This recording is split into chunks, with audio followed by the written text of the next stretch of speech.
Hello, everybody. David Shuster here. Heading into 2026, a midterm election year, Donald Trump is now writing the Democratic campaign ads himself.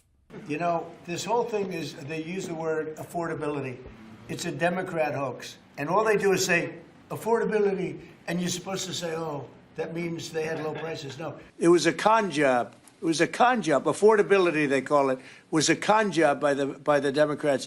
Trump's dismissal of inflation or rising prices has sunk his approval rating to the lowest of his second term. Even in the Republican-friendly Rasmussen Reports poll, Trump's total approval rating now stands at 43%. Total disapproval is 55%. And so these things that we've seen have, drawn blood. Donald Trump's down to a -12 net approval rating, which puts him on par at about 3 months after COVID in the middle of the George Floyd riots. And so that's not a really good place to be. And again, maybe he can recover, but I don't think that this is the same as the first term. America is very different than it was 10 years ago. And unlike 10 years ago, the job market is crashing, housing is increasingly expensive, and the economic prospects for younger people are abysmal. A year ago, during his presidential campaign, Donald Trump promised to cut prices immediately. He has failed.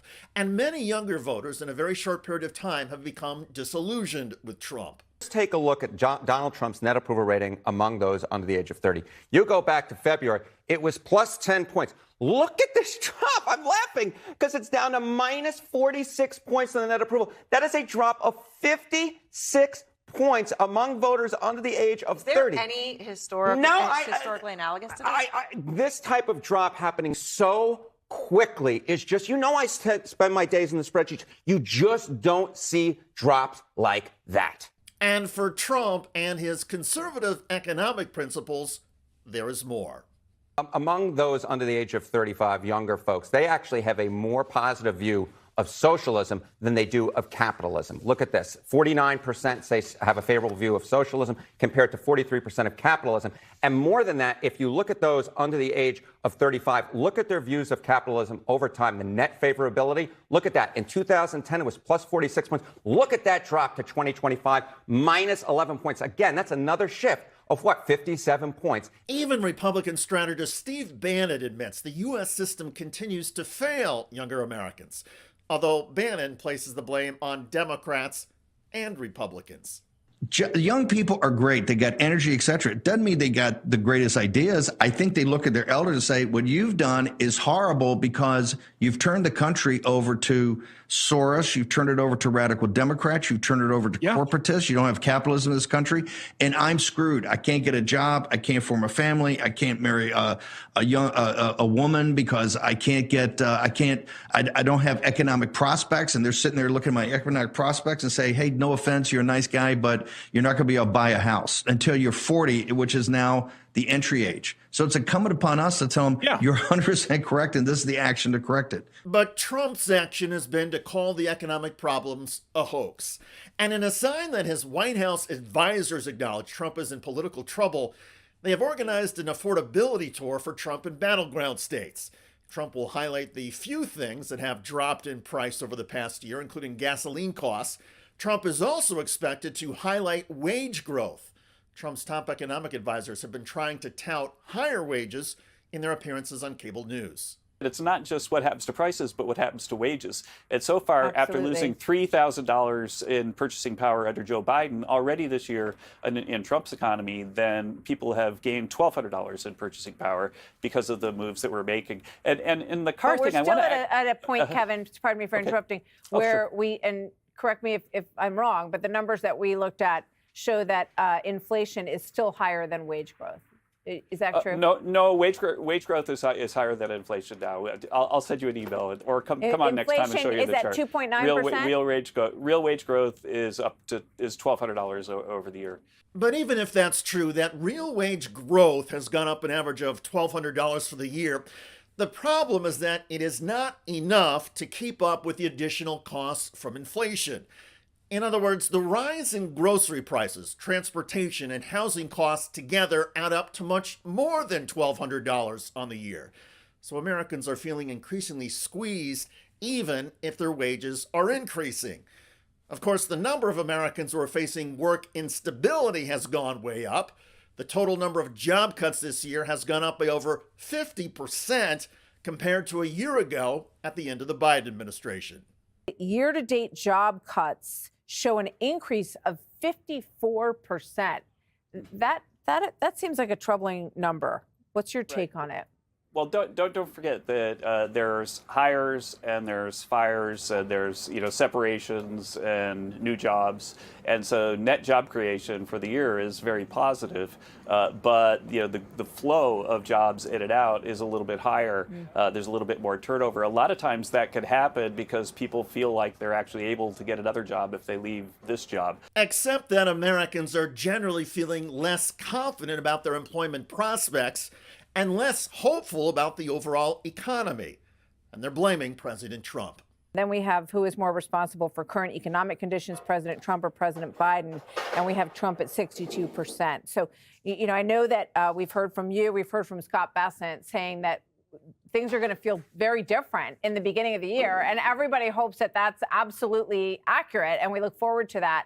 But, what would you say to people who are answering the survey that way, Kevin? Right. Well, one of the things that we've seen and we've studied over the last couple of weeks is that when there's a government shutdown, then the things that we economists call the soft data, the survey data, tend to really, really tank because everyone's in a terrible mood because Washington can't work and the government shut down and they're worried about how bad it's going to be.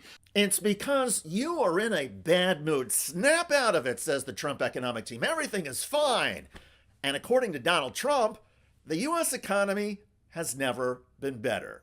People want affordable. Well, the economy is my thing, and we have the greatest economy in history. Are Republicans not selling it enough? Yes, the Republicans don't talk about it. So they need to do a better job on Capitol Hill. The Democrats give false talk, and the Republicans, and I say it all the time, Republicans have to talk about the fact that prices are down. Except that most prices are not down, they are up. And Donald Trump has no credibility, as he keeps underscoring when he makes his wild claims about foreign investment in the United States. Biden couldn't raise anything. No investment. I think investment went out of our country. I'm now at almost $18 trillion in 9 months. That's the biggest in the history of the world. It's also not true. $18 trillion? The entire U.S. GDP, or gross domestic product, a measure of all economic activity, is $29 trillion. Most economists say the actual foreign investment number from tariffs and trade is probably in the hundreds of billions of dollars, not 18 trillion. The fact is, Donald Trump keeps saying things that are absurd. The U.S. economy is sputtering, and most Americans are feeling more financially squeezed now than before Donald Trump took office. Younger voters are particularly anxious, and they are frustrated, as they should be. Donald Trump is hurting their economic prospects, and so these younger voters have largely turned against Trump and against the GOP. And now we are heading into a midterm election year. Karl Rove just published a column in the Wall Street Journal titled "The Good, the Bad, and the Ugly of 2025."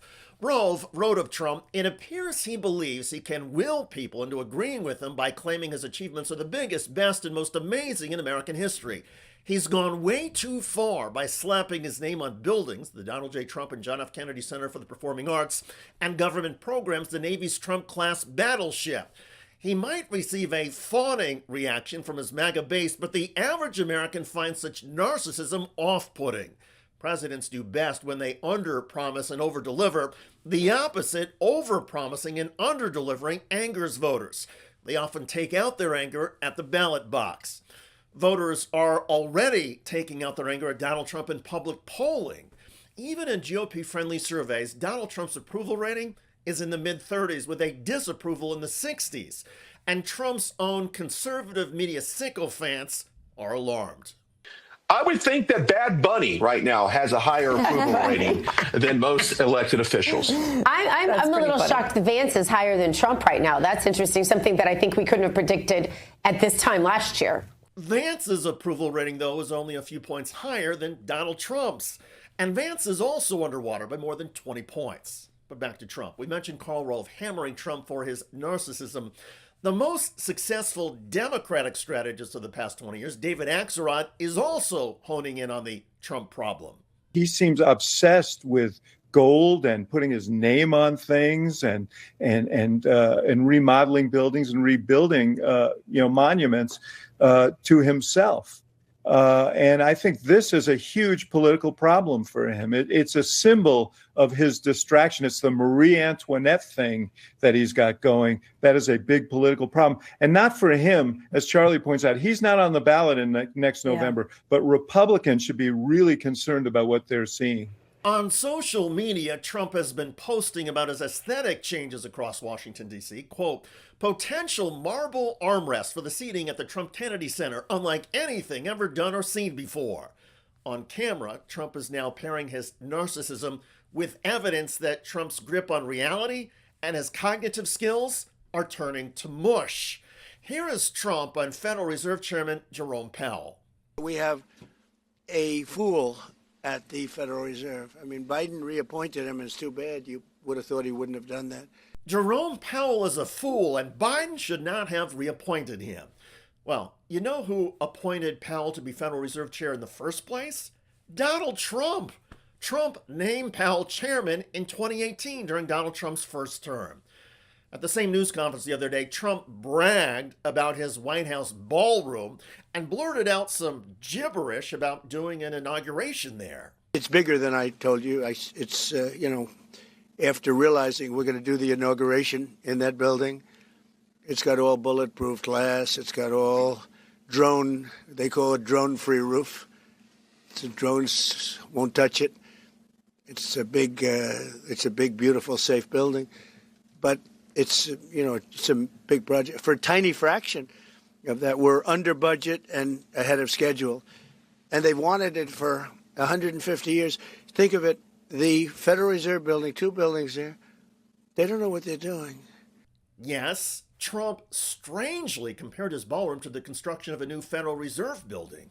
And the problem for Trump is that while millions of Americans are struggling to afford groceries, Trump is bragging about his ballroom, new marble in the Kennedy Center, and even a new arch Trump envisions in between the Lincoln Memorial and Arlington National Cemetery. To say that Donald Trump is out of touch would be an understatement. And that is one of the key themes that Karl Rove and other Republicans keep pointing out. Karl Rove makes the point that I'm hearing from more and more Republicans that they just feel like they can't count on Trump right now to talk about what they need him to talk about barreling into a midterms year. And what the Republicans say they need from Trump is a clear plan and vision for tackling higher prices, or what has been called affordability. But Trump keeps calling affordability a hoax. There's this fake narrative that the Democrats talk about, affordability. They just say the word. It doesn't mean anything to anybody. They just say it. Affordability. The word affordability is a con job by the Democrats. A con job. While Republicans in Congress are paying a steep price now for Donald Trump. In polling on the generic ballot question of which party in Congress voters prefer, Democrats now have a double-digit lead. It's the largest margin in a decade and the kind of spread that comes with a swing of 40 seats in the U.S. House. Moderates and independents are abandoning the GOP mostly thanks to Donald Trump. His numbers among those crucial election voters over the last year have crashed. Look, in January, Donald Trump's net approval rating among independents was about even, -1 point. Not too hot to trot, but not too bad either. Now, whoosh, we're talking about 43 points underwater come December. That is a decline of 42 points on his net approval rating. Donald Trump is hanging out with Jacques Cousteau. That is how far underwater Donald Trump is with independents at this point. Now, what issues are driving this decline in Trump's approval rating, his net approval rating? Well, let's look at 2 of the key issues, right? The economy, the reason that Donald Trump was elected to a second term back in January, he was in pretty good shape at +9 points on the net approval rating. But look, come December, 16 points underwater. That is a decline, doing the math quickly here, of 25 points for Donald Trump on the key issue of the day, the economy, the reason he got a second term. And then, of course, immigration, which Donald Trump has really focused in on during his second term in office, something he has been focusing on since he first ran for the presidency all the way back in 2015. Well, in January, he was 9 points above water on the issue. Now he's 6 points below water on the issue. So on the key issues of the economy, inflation, going in the wrong direction for Donald Trump. Everything for Trump and the Republican Party is going in the wrong direction. A lot can change between now and the midterms, but alarm bells and warning signs are everywhere for the GOP. And Republican influencers, including Karl Rove, are increasingly anxious. By the way, one of Donald Trump's top economic advisors is acknowledging the administration is going to face a refund mess if the Supreme Court rules against Donald Trump's tariff authority.